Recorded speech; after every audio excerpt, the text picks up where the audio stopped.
Baik, selamat pagi, selamat siang, dan selamat sore kepada Bapak Ibu dosen, pengajar, Bina Nusantara di jurusan Informasi Sistem. Saya Berton Attalaf Bram Lestari Parikesit dengan NIM 25023985501 dari kelas LKA1 akan mempresentasikan hasil kerja saya di mata kuliah Information System Research Methodology.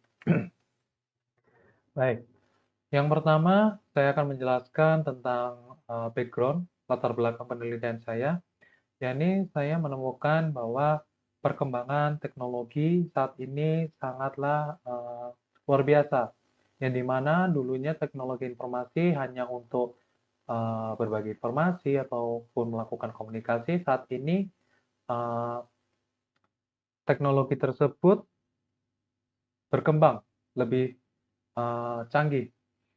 Nah, dengan perkembangan teknologi itu yang dulunya hanya untuk melakukan tukar informasi dan melakukan komunikasi, saat ini uh, masyarakat dapat memanfaatkan kecanggihan teknologi itu untuk membuat sebuah karya-karya unik, melakukan kolaborasi, dan berbagi informasi dan lainnya. Nah, salah satunya media sosial yang saat ini sedang trending yaitu TikTok, Instagram, Facebook, dan lain sebagainya. Berikut saya menjelaskan sedikit tentang tingkat pengguna media sosial di dunia. Kemudian yang pertama ada pengguna TikTok, yang kedua ada pengguna Facebook, dan yang ketiga ada pengguna Instagram. Seiring berjalannya waktu, saat ini media sosial telah mengalami pergeseran dan menawarkan dasar baru untuk taktik pemasaran yang kreatif dan sukses. Selain itu, media sosial saat ini sebagai alat utama bagi bisnis untuk memasarkan barang dan jasa mereka. Dan hal ini sangat penting untuk memahami bagaimana media sosial telah berevolusi menjadi alat pemasaran yang mempengaruhi cara kita berkomunikasi dan menjalankan bisnis. Nah, saya ambil salah satu platform yang dimana platform tersebut menyediakan kedua hal tersebut, yaitu TikTok Shop. Nah, TikTok Shop sendiri didukung oleh konten unik dan sistem rekomendasi dari TikTok itu sendiri. Pengguna dapat menikmati pengalaman berbelanja yang menyenangkan dan menarik melalui video pendek atau streaming langsung dari TikTok tersebut. Nah, setelah menonton, mungkin penonton biasanya merasa tertarik dan terpesona ingin langsung melakukan pembelian dan ingin merasakan dari produk tersebut. Nah, ternyata ada beberapa alasan mengapa orang Indonesia ingin berbelanja di TikTok Shop. Di antaranya, alasan utamanya adalah harga yang relatif lebih murah. Kemudian, tujuan dari penelitian ini adalah eh, kami ingin mengetahui bagaimana sih tingkat kepuasan konsumen terhadap penggunaan video pendek di TikTok Shop sebagai alat pemasaran. Kemudian, untuk manfaat penelitiannya, diharapkan dapat memberikan pemahaman mendalam mengenai strategi menggunakan video pendek di TikTok Shop, sehingga memungkinkan perusahaan untuk memaksimalkan pengeluaran pemasaran mereka dan meningkatkan kepuasan pelanggan mereka. Nah, di nomor 2 ini saya menjelaskan sedikit tentang internet, tentang sosial media, tentang TikTok, Talent Shop, dan TikTok Shop itu sendiri. Nah, pada penelitian ini saya menggunakan teori dari teknologi acceptance model dan teori dari Dallon McLean. Nah, dari teori acceptance model itu sendiri, saya mengambil dua variabel, diantaranya adalah perceived ease of use, atau bisa dibilang persepsi kemudahan menggunakan sebuah sistem, kemudian perceived usefulness, persepsi manfaat dari menggunakan sistem tersebut. Kemudian dari teori Dallon McLean, saya menggunakan variabel yaitu kepuasan pelanggan, kualitas informasi, dan kualitas dari konten itu sendiri. Di nomor 2 sendiri, saya juga mencantumkan beberapa jurnal sebagai acuan dalam penulisan penelitian ini. Terdapat 10 jurnal yang membahas tentang uh, short video, kemudian keputusan pembelian, niat beli secara online, kemudian ada loyalitas sikap, dan masih banyak lagi. Baik, selanjutnya. Nah, untuk masuk ke nomor 3, Research Framework. Di kerangka pikir ini saya melakukan ya, identifikasi permasalahan, ya ini berapa besar pengaruh penggunaan video pendek di TikTok Shop sebagai alat pemasaran untuk kepuasan konsumen. Kemudian tujuan penelitiannya ialah untuk mengetahui seberapa besar tingkat kepuasan konsumen terhadap penggunaan video pendek di TikTok Shop sebagai alat pemasaran. Kemudian untuk melakukan pengumpulan data, saya melakukan menyebarkan kuesioner kepada calon responden. Nah, tentu saja penelitian ini menggunakan kuantitatif karena pengolahan datanya menggunakan data analisis, yaitu PLSM. Kemudian untuk hasilnya tentu saja saya ingin mengetahui seberapa besar tingkat kepuasan konsumen terhadap penggunaan video pendek di TikTok Shop sebagai alat pemasaran. Baik, selanjutnya saya sedikit menjelaskan tentang strategi penelitiannya, metode pengumpulan data, dan seperti saya jelaskan di kerangka pikir tadi, bahwa metode pengumpulan datanya yaitu melakukan kuesioner dengan menyebarkan survei kepada calon responden. Nah, untuk kuesioner sendiri, saya menggunakan skala Likert yang di mana terdapat skala 1 sampai skala 5 yang terdiri dari sangat tidak setuju, ragu-ragu, skala setuju, dan skala yang kelima yakni sangat setuju. Nah, skala ini dapat mewakili data yang diperoleh bersifat ordinal juga memastikan rentang balasan. Nah, untuk menyebarkan kuesioner dan membuat kuesioner survei ini saya menggunakan platform Google Form karena interface yang ramah terhadap pengguna, kemudian fiturnya yang lengkap, dan kemudahan distribusinya. Nah, untuk pemilihan responden, saya menggunakan purposive sampling. Teknik ini memungkinkan memilih responden dengan karakteristik tertentu. Di penelitian ini, saya memilih responden yang pernah menggunakan aplikasi TikTok Shop. Untuk melakukan metode analisanya, seperti yang saya jelaskan di kerangka pikir, saya menggunakan PLS SAM untuk melakukan data analisis. Baik, selanjutnya saya sempat menjelaskan persiapan data, kemudian menjelaskan model penelitian dan hipotesanya. Baik, untuk berikut adalah dari kerangka dari PLSM itu sendiri. Nah, di PLSM itu sendiri terdapat dua model, ya. Ini outer model, yang dimana akan dilakukan uji validitas, reliabilitas, kemudian validitas konvergen, validitas diskriminan, dan di inner model sendiri yaitu memprediksi hubungan antara variabel independen dan variabel dependen itu sendiri. Baik, selanjutnya ya ini model penelitian. Berikut adalah final model term yang akan digunakan pada penelitian ini, yang dimana ada 5 variabel: perceived ease of use, perceived usefulness, information quality, content quality, dan customer satisfaction. Dari kelima model penelitian ini, ada hipotesa yang saya berikan, ya ini PEOU berpengaruh positif terhadap POU berpengaruh positif terhadap customer satisfaction, perceived usefulness berpengaruh positif terhadap customer satisfaction. Kemudian ada hipotesa 4, yaitu content quality berpengaruh terhadap information quality. Yang kemudian information quality berpengaruh positif terhadap perceived usefulness, content quality berpengaruh positif terhadap customer satisfaction, dan yang terakhir adalah information quality berpengaruh positif terhadap customer satisfaction. Nah, berikut adalah instrumen pernyataan terhadap instrumen pernyataan dari masing-masing variabel. Baik, selanjutnya di bawahnya saya memberikan link survei untuk menyebarkan kuesioner ini. Kemudian di nomor 5 sendiri saya juga memberikan link berupa data collection dari survei tersebut. Nah, ketika penelitian ini dibuat, saya mendapatkan 100 responden, akan tetapi dari 100 responden itu akan dilakukan data cleaning karena ada beberapa responden yang tidak memasuki kriteria yang saya tentukan di awal, yakni responden pernah menggunakan TikTok Shop. Nah, dari keseluruhan 93 orang responden dinyatakan data tersebut valid dari 99 responden. Nah, 6 responden merupakan data yang tidak valid karena tidak masuk dalam kriteria responden yang ditargetkan. Sehingga 93 responden tersebut akan dilakukan analisa selanjutnya. Nah, dari responden tersebut kita dapatkan ada 79 responden perempuan dan 14 responden laki-laki, kemudian ada 44 pelajar, 44 responden yang sedang pelajar.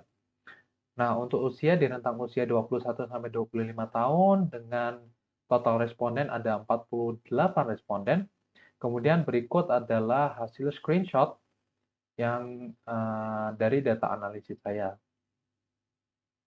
Baik, langsung saja ke nomor 7. Saya akan menjelaskan tentang autoloading. Nah, dapat kita lihat bahwa di hasil autoloadingnya kita mendapatkan bahwa data tersebut valid karena nilai lebih tinggi dari 0,5 menurut Substat di tahun 2022. Nah, karena nilai tersebut dianggap tinggi dan melebihi 0,5, maka data tersebut akan dilanjutkan analisanya. Kemudian kita melakukan reliabilitas dan validitas, yang dimana nilai minimum APE adalah 0,5, sedangkan untuk rompak alfa di atas 0,6 atau 0,7. Nah, berikut nilai dari data penelitiannya. Bisa dilihat bahwa masing-masing variabel lebih dari 0,6 atau 0,7 menunjukkan bahwa data tersebut adalah reliable.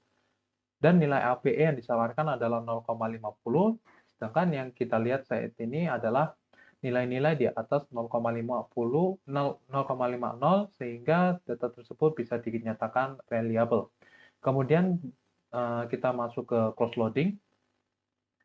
Nah, cross-loading sendiri adalah sebuah indikator yang dimana sebuah variabel laten harus lebih tinggi dengan sesama variabel daripada variabel lain.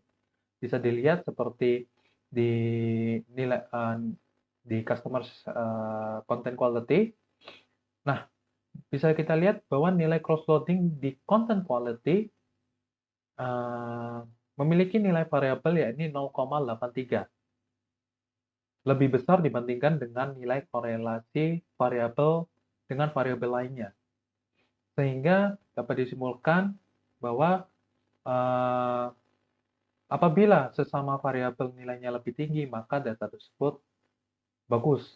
Nah, jika nilai tersebut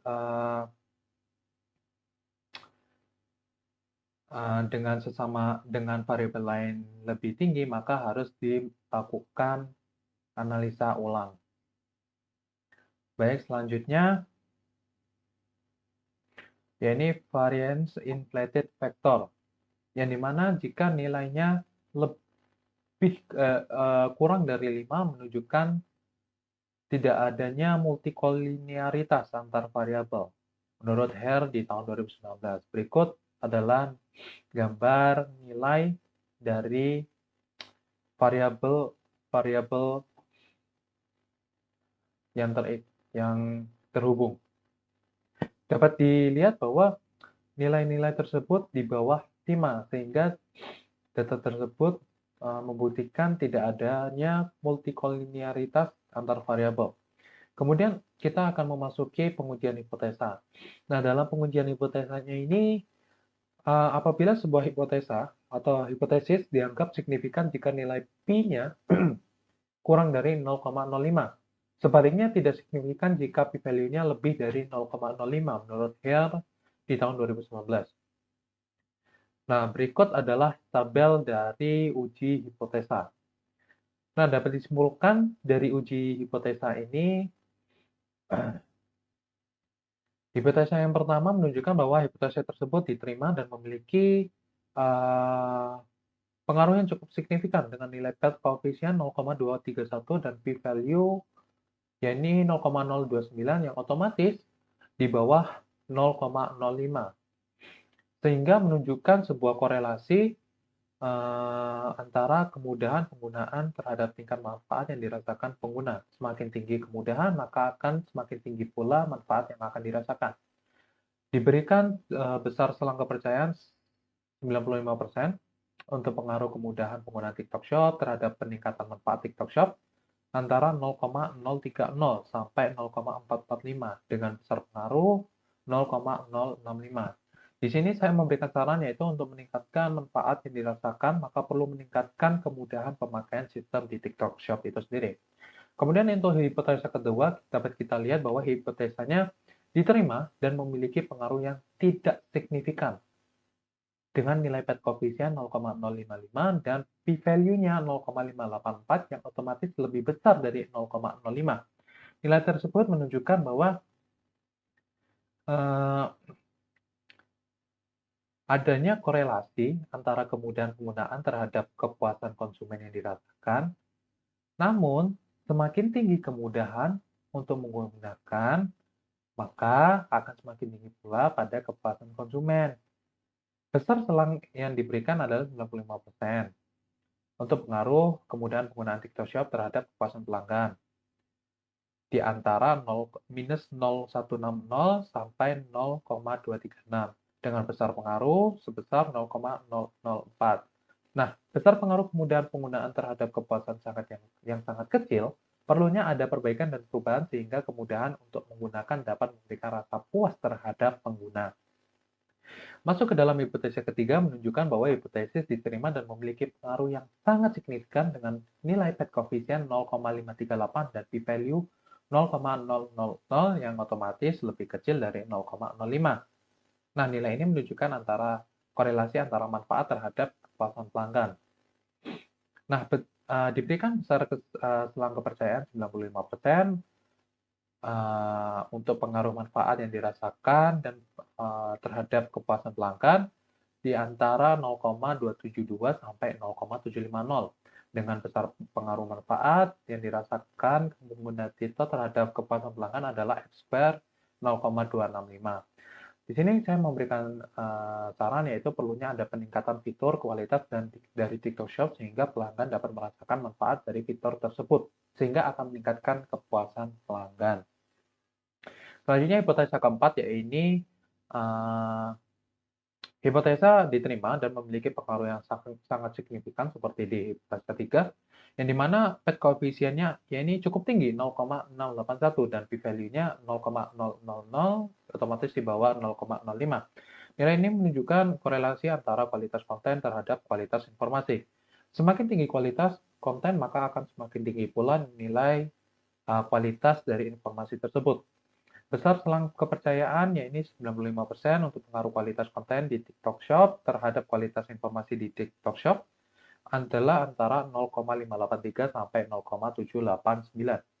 Dengan besar pengaruh tersebut, kualitas konten di TikTok terhadap kualitas informasi yakni 0,865. Saya memberikan saran meningkatkan kualitas konten di TikTok Shop akan memudahkan pengguna untuk mendapatkan informasi darinya. Karena kualitas informasi yang ditawarkan juga meningkat. Nah, dimasuk ke hipotesa 5, hipotesis diterima dan memiliki pengaruh yang sangat signifikan dengan PET koefisien 0,480 dan P-nya 0,000. Kemudian diberikan selang kepercayaan sebesar 95%. Pengaruh kualitas informasi di TikTok Shop terhadap manfaat yang dirasakan pelanggan adalah 0,298 sampai 0,661 dengan besar pengaruh yakni 0,280. Nah, perlunya peningkatan kualitas informasi di TikTok Shop agar dari informasi yang diberikan pelanggan mendapatkan manfaat dari informasi yang ia terima. Kemudian masuk ke hipotesis 6 menunjukkan bahwa hipotesis diterima dan memiliki pengaruh yang tidak signifikan dengan nilai PET koefisien 0,121 dan p-value 0,684. Diberikan selang kepercayaan sebesar 95% untuk pengaruh kualitas TikTok Shop. Kualitas konten di TikTok Shop terhadap kepuasan pelanggan adalah antara 0,199 sampai 0,456. Nah, dengan besar pengaruh sebesar 0,011. untuk memastikan bahwa orang merasa puas saat melihat, mendengar, atau menerima pesan dari konten tersebut, kualitas konten harus diubah atau ditingkatkan. Itu saran kami.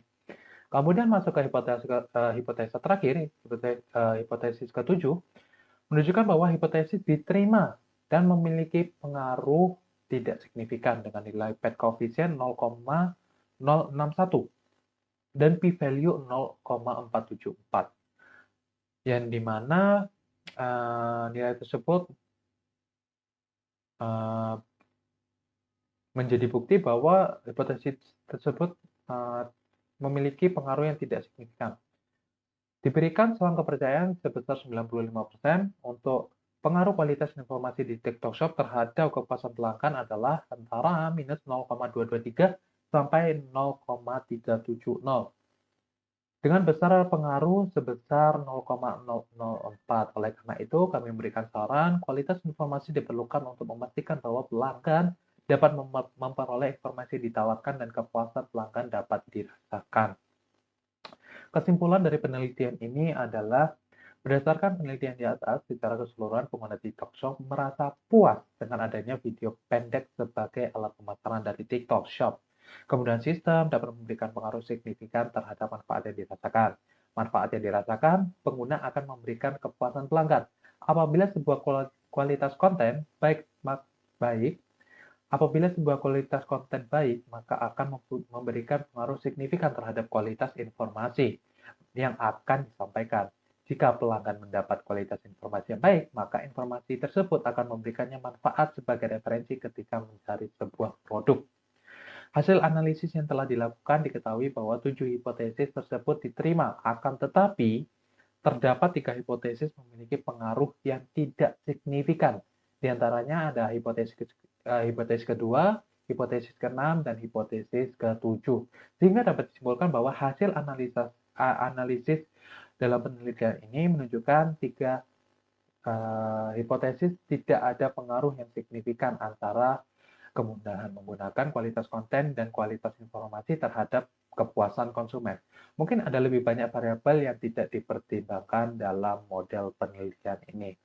Baik, Bapak Ibu dosen, saya rasa sekian presentasi dari saya. Mohon maaf apabila ada salah kata, mohon maaf apabila ada salah penulisan, dan penelitian ini jauh dari kata sempurna, maka mohon dimaklumi dan mohon bimbingannya. Sehingga penulis berharap dapat memperbaiki kesalahannya di masa yang akan datang. Saya berterima kasih. Terima kasih. Sampai jumpa.